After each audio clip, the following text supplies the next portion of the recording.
जय श्री कृष्णा दोस्तों, मेरे YouTube चैनल पे आप सभी का हार्दिक स्वागत अभिनंदन है। दोस्तों मित्रों, क्या आपने कभी सोचा है कि पूजा के बीच जब कोई अनोखा संकेत प्रकट होता है, जैसे दीपक का बुझ जाना या अचानक उबासी आने लगना, तो इसके पीछे क्या रहस्य छिपा हो सकता है? क्या यह ईश्वर का संकेत है, हमारी मानसिक अवस्था का प्रतिबिंब है, या फिर महज संयोग के? कई बार पूजा के दौरान हमारी आंखों से आंसू बहने लगते हैं, जबकि हम किसी भी तरह के दुख का अनुभव नहीं करते रहते, फिर भी हमारे आंख से आंसू निकल जाते हैं।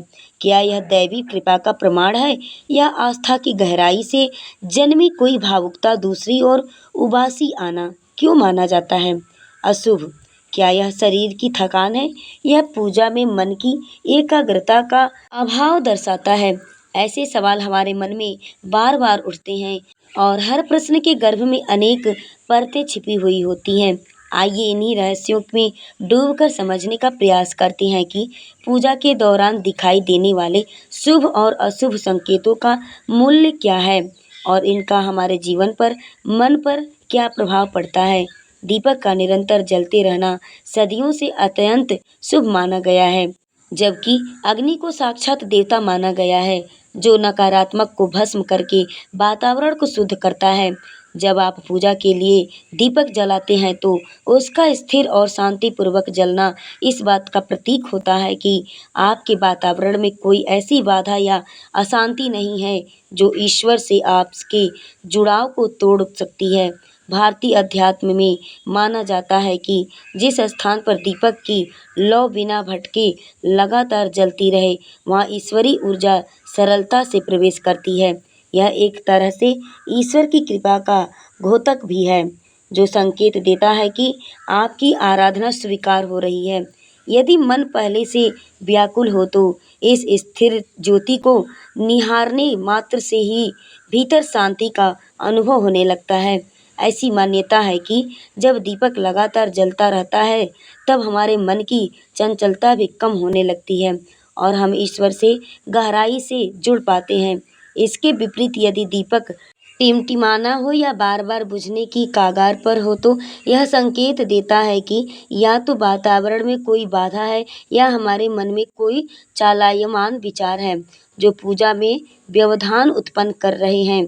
मंदिर में शंख की मधुर ध्वनि सुनाई देने का अनुभव भी बहुत शुभ माना जाता है।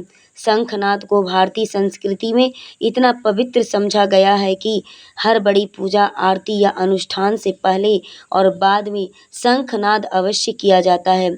शंख की ध्वनि एक विशेष कंपन पैदा करती है, जिसके बारे में कहा जाता है कि यह नकारात्मक शक्तियों को दूर भगाती है।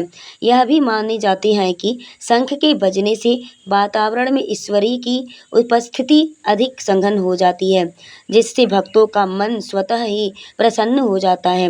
जब आप पूजा कर रहे हो और किसी अज्ञात दिशा में मधुर शंख ध्वनि कानों में पड़े, तो प्राचीन मान्यताओं के अनुसार यह संकेत होता है कि आपकी भक्ति ने दिव्य शक्तियों का ध्यान आकर्षित किया है।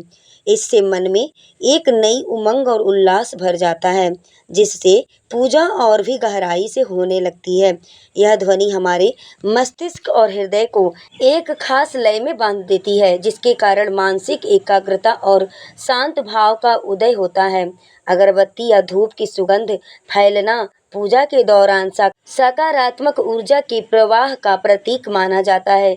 जब हम कोई सुगंधित धूप, अगरबत्ती या कपूर जलाते हैं, तो उससे निकलने वाली खुशबू वातावरण को पवित्र और शांत बनाती है। भारतीय परंपरा के अनुसार देवताओं को सुगंध बहुत प्रिय है, क्योंकि वह मन और चेतना को सात्विकता प्रदान करती है। यदि आप देखेंगे तो पाएंगे कि जब यह सुगंधित धुआं फैलता है, तब मन भी हमारे धीरे धीरे शांत होने लगते हैं, और भक्ति का भाव बढ़ जाता है। हालांकि यह भी संभव है कि धूप या अगरबत्ती की तेज खुशबू से कुछ लोगों को छींक या असहजता हो सकती है, परंतु कुल मिलाकर यह संकेत देती है कि आप पूजा के लिए मानसिक रूप से तैयार हो रहे हैं। कई भक्तों का मन है कि यदि पूजा के बीच अचानक बहुत मधुर व अनुपम सुगंध का अनुभव होने लगती है, जो साधारण और तौर पर इस्तेमाल की जा रही धूप से भी अलग हो सकती है। तो यह एक दैवी शक्ति की उपस्थिति का संकेत हो सकता है। इसे एक गहरा आध्यात्मिक अनुभव माना जाता है जो आपकी आराधना में शक्ति और विश्वास का संचार करता है। फूलों का स्वतः मूर्ति पर गिरना भी शुभ माना जाता है। फूलों को सौंदर्य, पवित्रता और कोमलता का प्रतीक समझा जाता है। अतः भारतीय पूजा पद्धति में उनका विशेष स्थान है। जब कोई फूल जिसे आपने भगवान की प्रतिमा के समीप सजाया हो, अचानक स्वतः ही गिर जाए और मूर्ति के चरणों या किनारे आकर टिक जाए तो बहुत से लोग इसे भगवान द्वारा स्वीकार किया जाना कहते हैं। यह भावना है कि ईश्वर ने आपकी अर्पित भेंट को ग्रहण कर लिया है। हालांकि कभी-कभी यह फूल की स्थिति या गुरुत्वाकर्षण के कारण भी हो सकता है, लेकिन श्रद्धालुओं के लिए यह एक सुखद रोमांच और गहरी आस्था का क्षण बन जाता है। वे इस घटना को एक संकेत मानते हैं कि उनकी भक्ति ईश्वर को प्रिय लगी है और उन्हें किसी खास रूप में उन भगवान ने स्वीकार किया है, उनको आशीर्वाद प्राप्त किया है। और इस घटना से मन में एक अलौकिक सुख और समर्पण का भाव जागृत होता है, जिससे पूजा की एकाग्रता और अधिक बढ़ जाती है। मन में अचानक शांति और अप्रसन्नता का अनुभव पूजा का सबसे सरल परंतु सबसे महत्वपूर्ण संकेत है। कई बार हमने देखा होगा कि जब हम भक्ति के चरम पर होते हैं तो मन का शोर स्वतः ही बंद होने लगता है और एक आंतरिक शांति का अनुभव होता है।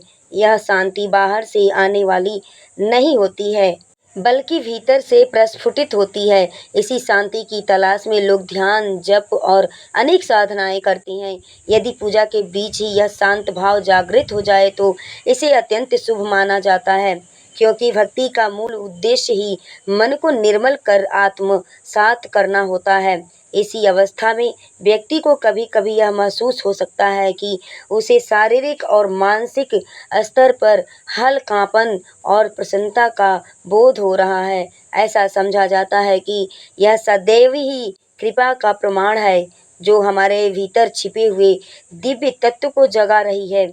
इस क्षण में व्यक्ति भूल जाता है कि बाहरी दुनिया में क्या चल रहा है और उसे सिर्फ और सिर्फ भगवान की उपस्थिति का एहसास होता है। भारतीय दर्शन में इसी दशा को अंतर्यामी भी कहा जाता है, जहाँ मनुष्य अपनी चेतना को बाहरी बाधाओं से ऊपर उठा लेता है। पूजा के समय दीपक या अगरबत्ती का अचानक बुझ जाना अक्सर अशुभ माना जाता है। जब दीपक बुझता है तो कुछ लोग इसे नकारात्मक ऊर्जा के प्रवेश के रूप में देखते हैं, जबकि कुछ लोग इसे संयोग या हवाओं के झोंके से हुई सामान्य घटनाएं मानते हैं। फिर भी परंपरागत मान्यताओं के अनुसार यदि पूजा के केंद्र में रखा दीपक बार बार अनायास ही बुझने लगे तो समझा जाता है कि कोई बाधा पूजा में विघ्न डाल रही है। ऐसे में मन में चिंता उत्पन्न हो सकती है कि कहीं यह भविष्य के किसी संकट का संकेत तो नहीं दे रही है। इससे बचने के लिए सामान्यतः लोग सावधानी बरतते हैं कि दीपक के लिए पर्याप्त तेल या घी हो, बाती सही तरह से बंधी हो और वायु का बहाव कम हो। यदि फिर भी यह घटना होती रहे तो लोग ईश्वर का ध्यान करके प्रार्थना करते हैं कि हमें विघ्नों से बचाएं और हमारी भक्ति अखंड बनाए रखें। पूजा के दौरान बार बार छींक आना भी कुछ परंपराओं में अशुभ संकेत माना जाता है। खासकर यदि छींक पूजा आरंभ करते समय आ जाए तो यह समझा जाता है कि पूजा को थोड़ा रोक कर जलपान कर या मुंह को धो करके उसके बाद से फिर से पूजा को प्रारंभ किया जाए, शुरू करें। यह धारणा इस विचार से उपजी है कि छींक आने से मन की एकाग्रता भंग हो जाती है और हमारा श्वास वायु का संतुलन बिगड़ सकता है। इसके समाधान स्वरूप अक्सर सलाह दी जाती है कि कुछ सेकंड पूजा में रुक करके मन को संयत करके फिर से पूजा में लीन होना चाहिए। प्रसाद या जल का जाना भी कई लोगों के लिए एक चिंताजनक संकेत हो जाता है। प्रसाद सीधे भगवान को अर्पित किया जाता है, अतः उसका सम्मान किया जाना आवश्यक समझा जाता है। यदि पूजा के दौरान प्रसाद झलक जाए या गिर जाए, किसी कारणवश भूमि पर गिर जाए, तो कुछ लोग इसे किसी आने वाले विघ्न का सूचक मानते हैं। भारतीय ग्रंथों में यज्ञ या अर्धयज्ञ प्रदान करते समय बार बार अर्घ का बिखर जाना यानी अशुभ बताया गया है। हालांकि एक व्यवहारिक नज़र जरिए से देखें तो यह कभी कभी सावधानी बरतने के लापरवाही से भी हो सकती है, यानी असावधानी में जल्दबाजी या हाथ से फिसल जाने के कारण भी हो सकता है। ऐसे में डरने की बजाय हमें सजग होकर पूजा सारी सामग्री को रखनी चाहिए और ईश्वर से प्रार्थना करनी चाहिए कि वे किसी भी प्रकार की अशुद्धि या गलती के लिए हमें क्षमा करें। यह दृष्टिकोण व्यक्ति को नकारात्मक सोच में फंसने से बचाता है और उसे पुनः सकारात्मक की ओर ले जाता है। और माला का टूट जाना, विशेषकर अगर वह माला जप करने वाला माला हो, तो इसे भी सामान्यतः अशुभ संकेत माना जाता है। माला सिर्फ गिनती या जप के लिए नहीं, बल्कि हमारी भक्ति का एक माध्यम होती है। माला की डोर टूट जाते ही कई बार यह दर्शाता है कि कुछ ऐसा घटित होने वाला है जो हमारी साधना में अवरोध पैदा कर सकता है। कुछ लोग इसे भाग्य का संकेत भी मानते हैं कि किसी परिवर्तन का समय हमारे बिल्कुल करीब है। हालांकि एक संतुलित दृष्टिकोण से देखें तो यह भी हो सकता है कि माला पुरानी हो या उसका धागा कमजोर हो गया हो, तो पारंपरिक रूप से माला टूट जाने पर उसे पुनः विधि पूर्वक पिरोकर या नई माला लेकर पूजा को जारी रखने की सलाह दी जाती है। साथ ही भगवान से यह प्रार्थना की जाती है कि भक्ति में कोई विघ्न न आए, हे भगवान, और मन की एकाग्रता बनी रहे। दीपक का बार बार टिमटिमाना या तेल खत्म हो जाना भी एक ऐसा संकेत है जिसे लोग अनिष्ट की आशंका से जोड़कर देखते हैं। जब दीपक लगातार लय के साथ जल रहा हो, उसकी लौ स्थिर ना हो रही हो, तो ऐसा कहा जाता है कि या तो हमारे आसपास नकारात्मक ऊर्जा का प्रभाव है या हम अपने मन के द्वंद्व से मुक्त नहीं हो पा रहे हैं। इसी प्रकार यदि पूजा के बीच ही दीपक का तेल जल्द खत्म हो जाए, तो कुछ लोग इसे किसी आने वाली परेशानी का संकेत मान लेते हैं। हालांकि व्यवहारिक स्तर पर देखा जाए तो यह शुद्ध रूप से हमारी व्यवस्था और सावधानी पर निर्भर करता है। फिर भी यदि ऐसा 2-3 बार लगातार हो, तब श्रद्धालु लोग ईश्वर से प्रार्थना करते हैं कि उनका मार्ग निष्क रहे। यह एक तरह का अलर्ट भी हो सकता है जो कहता है कि हमें अपनी आस्था के साथ साथ व्यवहारिक तैयारी भी पूरी रखनी चाहिए, जैसे पर्याप्त तेल भरना दीपक में सही होता है, सही स्थान पर दीपक को रखना आदि। पूजा करते समय हाथ या कपड़ों का जल जाना भी अशुभ संकेतों की सूची में शामिल है। अग्निदेव की उपासना में एकजुट से होना कई बार यह दर्शाता है कि हमारी एकाग्रता में कमी आ गई है या हम जल्दबाजी कर रहे हैं। कुछ परंपराओं में ऐसे चेतावनी माना जाता है कि व्यक्ति को सावधान हो जाना चाहिए, क्योंकि यह भक्ति या जीवन के किसी क्षेत्र में त्रुटि या विपत्ति का आगाज हो सकता है। व्यवहारिक रूप से हाथ जलना सिर्फ एक दुर्घटना हो सकती है, परंतु गहन आस्था वाले लोग इसे आध्यात्मिक संदेश की तरह लेते हैं, जैसे उन्हें लगता है कि ईश्वर कह रहे हैं, ध्यान दो, सतर्क रहो, मन को भटकने मत दो। ऐसी स्थिति में प्रायः सलाह दी जाती है कि प्राथमिक उपचार करके शांत चित्त से फिर पूजा में लौटें और ईश्वर से प्रार्थना करें कि अगर अनजाने में कोई गलती हमसे हो गई हुई है तो वह हमें क्षमा करें। भगवान की मूर्ति या तस्वीर गिर जाना प्राचीन समय से ही एक बड़ा अपशगुन समझा जाता है। माना जाता है कि देव की प्रतिमा या अचानक गिर जाना किसी बड़ी दुर्घटना या अनहोनी का संकेत हो सकता है। कई परिवारों में यदि ऐसा हो जाए तो वे तत्काल शांति पाठ, हवन या प्रायश्चित जो है कि करते हैं, ताकि किसी संभावित संकट को टाला जा सकता है।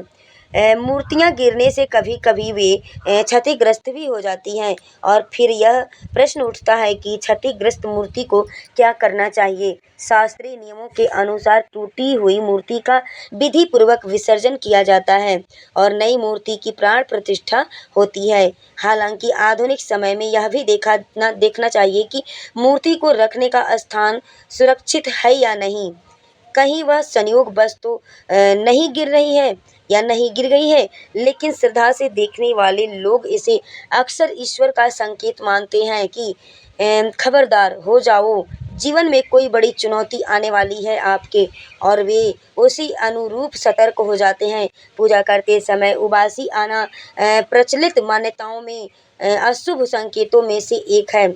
बहुत से भक्तों को यह सवाल सताता है कि उबासी तो सामान्य क्रिया है, कि इसे अशुभ क्यों माना जाए।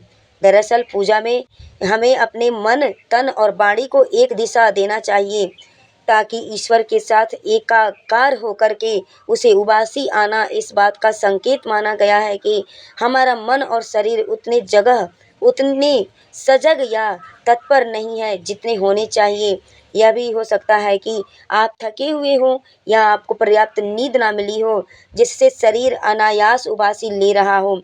लेकिन यदि भक्ति पथ की मान्यताओं को देखें तो उबासी को भक्ति में विघ्न के रूप में देखा जाता है। ऐसा कहा जाता है कि इससे संकेत मिलता है कि पूजा में जो ऊर्जा संचार होना चाहिए वह नहीं हो पा रहा है। कुछ लोग यह भी मानते हैं कि उबासी के समय शरीर की प्राण ऊर्जा असंतुलित हो रही है, जिससे पूजा का पूर्ण फल प्राप्त नहीं होगा। इसका व्यवहारिक समाधान यह है कि पूजा शुरू करने से पहले थोड़ी देर आराम करें, ठंडे पानी से स्नान करें और मन को शांत करके एकाग्र हो जाएं। यदि फिर भी उबासी आए तो थोड़ी देर रुककर गहरी श्वास लेकर पुनः ध्यान में लौटें, ताकि पूजा में बाधा न पड़े। कम से कम हो पूजा, लेकिन पूजा के समय आंखों में आंसू आना इसके ठीक उलट प्रायः शुभ माना जाता है। आंसू सामान्यतः या तो कष्ट के कारण आती हैं या अत्यंत भावुकता के क्षणों में, लेकिन भक्ति भाव में डूबे हुए आंसू किसी पीड़ा से नहीं बल्कि कृतज्ञता, प्रेम, समर्पण और आध्यात्मिक आनंद से बहते हैं। ऐसा महसूस होने लगता है कि आपके भीतर जो भी ग्लानि या अपराध बोध था वह आंसुओं के जरिए धुल रहा है। जब कोई भक्त भगवान को स्मरण करते हुए भाव विभोर हो जाता है तो उसे बाहर की दुनिया का ध्यान ही नहीं रहता है और सहज रूप से आंसू वह निकलते हैं। ऐसी दैवी कृपा का प्रत्यक्ष प्रमाण भी कहा जाता है, क्योंकि यह दर्शाता है कि आप अपने अहंकार की सीमाओं को भूलकर ईश्वर के चरणों में विलीन हो रहे हैं। अनेक साधु संत हमारे बताते हैं कि परम पूज्य गुरुदेव भगवान जी बागेश्वर धाम के गुरु जी हमारे बताते हैं कि इसी रूप को सच्चा योग या सच्ची साधना बताया गया है, क्योंकि इसमें व्यक्ति की आत्मा स्वच्छंद होकर प्रेम की अनुभूति करता है और इससे प्रतीत होता है कि भगवान ने भी हमें याद किया है। आंसू बहाना इस बात का परिचायक है कि मन का द्वार खुल रहा है और वहां प्रवेश पा रही है एक दिव्य चेतना, जिससे वह शांति और आनंद का अनुभव कर रहा है। इन सभी शुभ अशुभ संकेतों पर विचार करने के बाद यह समझ में आता है कि पूजा केवल एक बाहरी कर्म कांड भर नहीं है, यह एक आंतरिक यात्रा है जिसमें हमारा मन, भावना, शरीर और परिवेश सब मिलकर एक खास ऊर्जा का निर्माण करते हैं। शुभ संकेत वहाँ प्रकट होते हैं जहाँ यह ऊर्जा बाधित रहती होती है, जबकि अशुभ संकेत अक्सर तब देखे जाते हैं जब हमारी आस्था या ध्यान में कहीं ना कहीं एकाग्रता की कमी हो, आसपास का वातावरण असंतुलित हो या हमारा मन चिंताओं से भरा हो। कुछ घटनाओं में संयोग भी बड़ा कारक हो सकता है, लेकिन श्रद्धालु इसे महज संयोग नहीं मानते हैं बल्कि ईश्वर की तरफ से आने वाले संदेश की तरह देखते हैं। यह संदेश उन्हें सावधान भी करता है और प्रेरणा भी देता है। आधुनिक दृष्टि से देखें तो इन संकेतों के पीछे कई बार वैज्ञानिक तत्व भी काम करते हैं। दीपक का बुझना, हवा के झोंके या तेल के कम होने से हो सकता है। छींक आना, एलर्जी से, हाथ जलना, असावधानी से और माला का टूटना उसके धागे की आयु की चलते। लेकिन भारतीय आध्यात्म यह कहता है कि संयोग भी एक प्रकार का दैवी संयोग हो सकता है, जिससे मनुष्य को किसी न किसी रूप में संकेत मिलता है कि उसके कर्म भाव या ध्यान में किसी तरह का परिवर्तन अपेक्षित है। इसलिए पूजा के दौरान यदि कोई अशुभ घटना हो जाए तो तुरंत डर कर पूजा रोक देना या मन को नकारात्मकता में डुबो ले उचित नहीं है। इसकी बजाय शांत चित्त होकर ईश्वर को स्मरण करें, उनसे क्षमा याचना करें और मन से उनको संकल्प लें कि अब और अधिक समर्पित होकर और अधिक जागरूक होकर पूजा करेंगे। इसी भावना से व्यक्ति अपनी आस्था को गहराई देने में सफल होता है। पूजा के इन सभी संकेतों का संबंध सिर्फ और सिर्फ ईश्वर से नहीं बल्कि स्वयं से भी है। दीपक जब शांत और स्थिर जलता है तो वह हमारी आत्मा की स्थिरता का प्रतिबिंब बन जाता है। आंसू जब बहते हैं तो वे हमारे हृदय में भरे प्रेम का प्रवाह बन जाते हैं। उबासी जब आती है तो वह हमारी सुस्ती और एकाग्रता के अभाव पर प्रकाश डालती है। इसी तरह हर संकेत हमें कुछ न कुछ सिखाते हैं। यही वजह है कि हमारे जो ऋषि मुनियों ने इन संकेतों को शुभ अशुभ के फ्रेम में रखा ताकि साधक इन पर गौर करके अपनी साधना को सुधार सके। साथ ही यह भी आग्रह किया गया है कि संकेतों पर अति भयभीत या अति उत्साहित ना हो, क्योंकि अंततः पूजा का सार है मन की पवित्रता और ईश्वर के प्रति निष्काम प्रेम। यदि आप पूजा के समय इन संकेतों को महसूस करें तो उन्हें सहज भाव से स्वीकारें। अशुभ के डर से पीछे ना हटें बल्कि इसे एक अवसर समझें कि शायद ईश्वर आपको सचेत कर रहे हैं या आपका अंतर्मन किसी बदलाव का आह्वान कर रहा है। जब बात उबासी की होती है तो थोड़ा रुककर शरीर को विश्राम देना चाहिए। गहरी सांस लें और दोबारा पूजा में मन लगाएं। आंसू आए तो उन्हें बहने दें, वे दिल को हल्का और निर्मल करने वाले होते हैं। दीपक बार बार बुझ जाए तो जांचें कि कोई व्यावहारिक समस्या तो नहीं है। यदि सब कुछ ठीक हो फिर भी ऐसा हो तो ईश्वर से प्रार्थना करना चाहिए कि आपकी भक्ति में आने वाली बाधा को हटाएं। इस तरह हर संकेत को चेतावनी नहीं बल्कि पाठ माने जो आपके आंतरिक विकास में सहायक हो सकता है। अंततः पूजा का एक ऐसा अनुभव है जहाँ बाहरी अनुष्ठान और भीतरी भक्ति मिलकर हमें आध्यात्मिक आनंद की ओर ले जाती हैं। शुभ संकेत हमें हौसला देते हैं कि हम सही राह पर हैं, बल्कि अशुभ संकेत हमें अधिक चौकस कर देते हैं, चौकस, सावधान और सुधारवादी बनने का मौका देते हैं। यदि हम इन दोनों ही स्थितियों को संभव से स्वीकार करते हैं तो हमारी आस्था की जड़ें गहरी हो सकती है। यह रास्ता हमें जीवन में आने वाली कठिनाइयों का सामना करने की शक्ति भी प्रदान करती है, क्योंकि हम समझने लगते हैं कि हर घटना के पीछे कोई न कोई शिक्षाप्रद रूपांतर छिपा होता है। यही वह संतुलन है जहाँ पूजा का वास्तविक अर्थ खुलकर सामने आता है। पूजा का उद्देश्य केवल देव मूर्ति के सामने कुछ विधियाँ पूरी करना नहीं है, बल्कि अपने हृदय को उस पर सत्ता के प्रति समर्पित करना होता है। जब हम सच्चे मन से परमात्मा को याद करते हैं तो शुभ संकेत हमें उत्साह से भरते हैं और शुभ संकेत हमारे भीतर छिपी कमजोरियों को इंगित करते हैं, हमें बेहतर बनाते हैं। इस तरह हर घटना एक संदेश बन जाती है जो अंततः हमें एक ही सत्य की ओर ले जाती है। ईश्वर हमारे भीतर विद्यमान है और पूजा मात्र एक माध्यम है उस भीतर के ईश्वर को जागृत करने का। एक रहस्य से परिपूर्ण संसार में जहाँ हर संकेत के पीछे कोई अर्थ छिपा होता है, हमारी सबसे बड़ी साधना है आस्था, प्रेम और विवेक का समन्वय। यदि हम पूजा और इन्हीं मूल्यों के साथ जीते हैं तो शुभ अशुभ की सीमाओं से परे जाकर ईश्वर की कृपा का वास्तविक अनुभव कर सकते हैं। आंसू तब केवल पानी की बूंद नहीं रहते, वे प्रेम और परम शांति का प्रस्फुटन बन जाती हैं।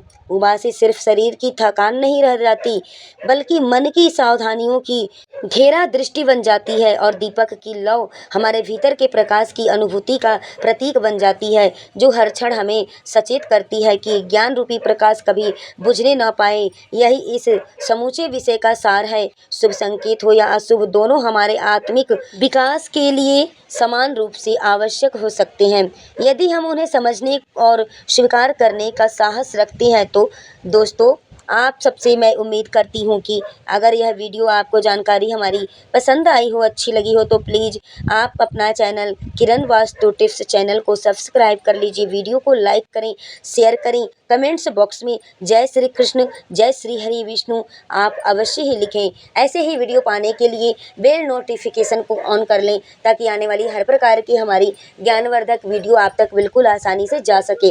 वीडियो में लास्ट तक बने रहने के लिए आप सभी को मेरे तरफ से दिल से बहुत बहुत धन्यवाद।